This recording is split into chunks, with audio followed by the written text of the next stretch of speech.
El proceso que conduciría a la independencia de Chile comenzó en un contexto de gran incertidumbre. En Europa, Napoleón Bonaparte había invadido España en 1808. El rey Fernando VII fue capturado y obligado a abdicar. Esta crisis en el centro del poder imperial español generó un vacío de autoridad que se sintió en todas las colonias americanas. En Chile, la élite criolla, compuesta por terratenientes y comerciantes, comenzó a debatir sobre cómo gobernar en ausencia del monarca legítimo. La pregunta no era si separarse de España, sino cómo mantener la lealtad al rey cautivo mientras se administraba el territorio de manera autónoma. La tensión política crecía día a día en Santiago. El gobernador español, Francisco Antonio García Carrasco, manejó la situación con torpeza y autoritarismo.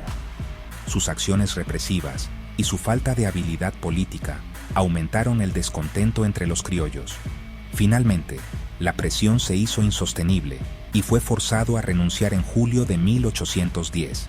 Su sucesor, Mateo de Toro y Zambrano, un anciano y respetado criollo, asumió el cargo, pero la demanda de un gobierno propio ya era imparable. La élite de Santiago, inspirada por ejemplos como el de Buenos Aires, vio la oportunidad de tomar las riendas del poder local. El cabildo de la ciudad se convirtió en el epicentro de estas deliberaciones políticas. El momento decisivo llegó el 18 de septiembre de 1810.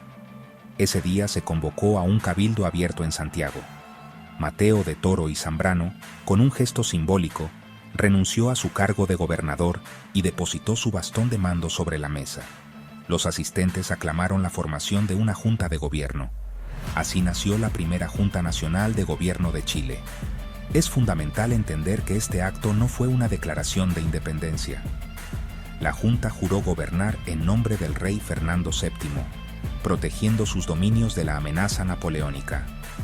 Sin embargo, en la práctica, fue el primer paso hacia el autogobierno. Este evento marcó un punto de no retorno. Aunque la lealtad al rey se mantuvo como discurso oficial, la Junta comenzó a tomar decisiones que antes correspondían exclusivamente a las autoridades españolas. Se organizaron cuerpos militares, se establecieron relaciones comerciales con otras naciones y se convocó a un Congreso Nacional. Este primer ejercicio de soberanía, aunque limitado y provisional, plantó la semilla de la independencia. Fue el instante en que la élite criolla de Chile tomó conciencia de su capacidad para gobernarse a sí misma, iniciando un largo y complejo camino hacia la plena emancipación del Imperio español. El período que sigue a la formación de la primera Junta se conoce como la Patria Vieja. Esta etapa, que se extiende desde 1810 hasta 1814, fue un laboratorio de ideas políticas y experimentos de gobierno. No fue un camino hacia la independencia inmediata, sino un proceso de aprendizaje sobre la autonomía. El primer gran paso fue la convocatoria a un primer Congreso Nacional, que se instaló el 4 de julio de 1811. Este Congreso representó un avance significativo, ya que trasladó el poder de una junta designada a una asamblea electa, aunque la elección fue limitada a la aristocracia. La idea era crear un cuerpo legislativo que pudiera darle forma al nuevo orden político.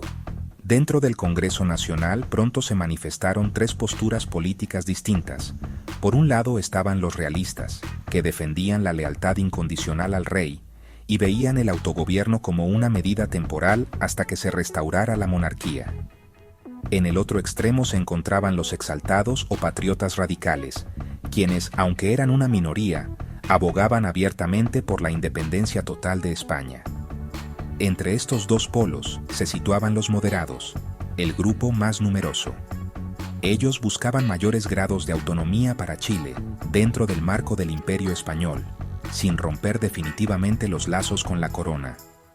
Estas divisiones reflejaban la profunda incertidumbre de la época. La etapa de la Patria Vieja se puede dividir históricamente en tres fases principales. La primera es la que va desde la primera Junta hasta la intervención de los hermanos Carrera. La segunda es el gobierno de José Miguel Carrera, lleno de reformas y símbolos nacionales. La tercera y última es la etapa liderada por Bernardo O'Higgins hasta la derrota en Rancagua. Este proceso complejo no fue lineal, fue un camino lleno de avances, retrocesos y conflictos internos. El proceso de independencia no fue un movimiento unificado, sino una lucha entre diferentes facciones criollas con visiones distintas sobre el futuro de Chile, dividiendo el proceso en Patria Vieja, Reconquista y Patria Nueva. El Congreso Nacional, dominado por los moderados, avanzó con cautela. Aprobó algunas reformas, pero evitó tomar medidas que pudieran interpretarse como una ruptura con España. Esta lentitud y moderación frustraron a los patriotas más radicales. Sentían que se estaba perdiendo una oportunidad histórica para asegurar la libertad de Chile. La tensión entre las facciones crecía y el frágil consenso que había permitido la formación de la Junta comenzaba a resquebrajarse. El escenario estaba listo para la irrupción de una figura que buscaría acelerar el proceso a cualquier costo, empujando los límites de la autonomía mucho más allá de lo que los moderados se atrevían a imaginar. La paciencia de los exaltados se agotó. El 4 de septiembre de 1811, un joven y carismático militar llamado José Miguel Carrera lideró un golpe de Estado. Junto a sus hermanos, Juan José y Luis, intervino militarmente el Congreso Nacional. Su objetivo era purgarlo de los elementos más conservadores y realistas, y darle un impulso decidido al proyecto de autonomía. Carrera no disolvió el Congreso de inmediato, pero su acción demostró que el poder militar comenzaba a imponerse sobre el debate político. La moderación había llegado a su fin, y se iniciaba una nueva fase, mucho más radical y confrontacional, en la historia de la Patria Vieja. Bajo la influencia de Carrera, el gobierno chileno adoptó un carácter marcadamente más revolucionario. Se implementaron una serie de medidas que buscaban construir una identidad nacional distinta de la española. Se creó la primera bandera nacional, conocida como la bandera de la Patria Vieja, con sus franjas azul, blanca y amarilla. También se diseñó el primer escudo de armas. Estos símbolos eran fundamentales, pues representaban visualmente la idea de una nueva nación. Carrera entendía que la independencia no solo se ganaba en el campo de batalla, sino también en el imaginario colectivo del pueblo, forjando un sentimiento de pertenencia a una patria propia. El impulso modernizador de Carrera no se detuvo en los símbolos. Estableció la primera imprenta del país, lo que permitió la difusión de las ideas patriotas. Gracias a ella, el sacerdote Camilo Enríquez pudo fundar el primer periódico de Chile, La Aurora de Chile, que se convirtió en la principal herramienta para promover los ideales de libertad e independencia. Además, el gobierno de Carrera fue responsable de la creación de instituciones clave como el Instituto Nacional y la Biblioteca Nacional, sentando las bases para la educación pública y la cultura del nuevo Estado. Estas acciones buscaban formar ciudadanos ilustrados y comprometidos con la causa republicana. Sin embargo, el autoritarismo de Carrera generó una fuerte oposición. En 1812, disolvió definitivamente el Congreso y asumió poderes dictatoriales. Para legitimar su gobierno, promulgó el Reglamento Constitucional Provisorio de 1812.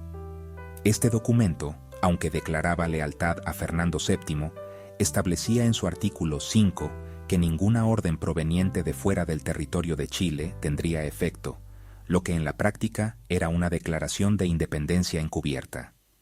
Este acto audaz consolidó su poder, pero también profundizó las divisiones entre los patriotas, creando una facción rival liderada por Bernardo O'Higgins, lo que debilitaría la causa frente a la inminente reacción española. La audacia del gobierno de Carrera y los avances hacia la autonomía no pasaron desapercibidos en el Perú. El virrey José Fernando de Abascal, decidido a sofocar la rebelión chilena, envió una expedición militar al mando del brigadier Antonio Pareja. Las fuerzas realistas desembarcaron en el sur de Chile en 1813, dando inicio a las guerras de independencia. La Patria Vieja, debilitada por sus propias divisiones internas entre las facciones de Carrera y O'Higgins, tuvo que enfrentar ahora a un enemigo externo bien organizado. La lucha por la autonomía se transformó en una guerra abierta por la supervivencia del proyecto patriota. Las divisiones entre los líderes chilenos resultaron fatales. Aunque lograron algunas victorias iniciales, la falta de una estrategia unificada y la rivalidad personal entre Carrera y O'Higgins minaron la capacidad de resistencia. En 1814, una nueva y más poderosa expedición realista, comandada por Mariano Osorio, llegó para dar el golpe de gracia. Las fuerzas patriotas, superadas en número y armamento, decidieron atrincherarse en la plaza de la ciudad de Rancagua para resistir el avance español. La elección de este lugar para la batalla decisiva sería un error estratégico con consecuencias catastróficas para la causa de la independencia en ese momento. La batalla de Rancagua, librada el 1 y 2 de octubre de 1814, se convirtió en un símbolo de heroísmo y tragedia. Las tropas de O'Higgins resistieron valientemente el asedio realista, esperando refuerzos de la división de Carrera que nunca llegaron de manera efectiva. Al final, con la ciudad en llamas y sus fuerzas diezmadas, O'Higgins y un puñado de sobrevivientes lograron romper el cerco y escapar. La derrota fue total y devastadora. Se conoce como el desastre de Rancagua porque significó el colapso del gobierno patriota y el fin abrupto del primer intento de Chile por gobernarse a sí mismo. La Patria Vieja había muerto. Con la derrota en Rancagua, comenzó un éxodo masivo de patriotas hacia Mendoza, en Argentina. Cruzaron la cordillera de los Andes buscando refugio y la oportunidad de reorganizarse. En Chile se inició el periodo conocido como la Reconquista, durante el cual las autoridades españolas restauraron su poder y llevaron a cabo una dura represión contra todos los que habían participado en el movimiento de 1810. A pesar de la brutal derrota, la experiencia de la Patria Vieja no fue en vano. Las ideas sembradas y los sacrificios realizados alimentarían el deseo de libertad que finalmente triunfaría años más tarde, en una nueva etapa de la lucha. A pesar de su trágico final en Rancagua, la Patria Vieja fue un período de una importancia fundamental. Sus aportes a la construcción de la nación chilena son innegables y perduran hasta hoy. Este primer experimento de autogobierno, aunque fallido en lo militar, fue un éxito rotundo en el campo de las ideas y los símbolos. Fue durante estos 4 años que se articuló por primera vez un proyecto de país. El discurso de Camilo Enríquez en la Aurora de Chile proclamaba: el gran principio es que en todo gobierno libre, el pueblo es el soberano. Esta idea, radical para la época, se instaló en la conciencia colectiva y ya no pudo ser erradicada. El Reglamento Constitucional Provisorio de 1812, impulsado por Carrera, es otro legado crucial. Aunque mantenía una fachada de lealtad al rey, su contenido era profundamente revolucionario. Al afirmar que ninguna autoridad externa podía dar órdenes en Chile, establecía de facto la soberanía nacional. Este documento fue el primer intento de Chile por darse una constitución propia, por definir las reglas de su convivencia política de manera autónoma. Fue la primera vez que la soberanía popular, aunque de forma limitada, se plasmaba en un texto legal. Este reglamento sentó un precedente para todas las constituciones futuras del país. La creación de emblemas nacionales como la bandera y el escudo de la Patria Vieja fue un acto de enorme trascendencia. Estos símbolos dieron una identidad visual a la causa patriota y ayudaron a unir a la gente en torno a un proyecto común. Fueron la manifestación tangible de que Chile ya no era simplemente una colonia, sino una entidad con una identidad propia y un destino por forjar. Lo mismo ocurrió con la fundación del Instituto Nacional y la Biblioteca Nacional, instituciones que demostraban una visión de futuro, una apuesta por la educación y la cultura como pilares de la nueva república que se soñaba construir sobre las ruinas del orden colonial.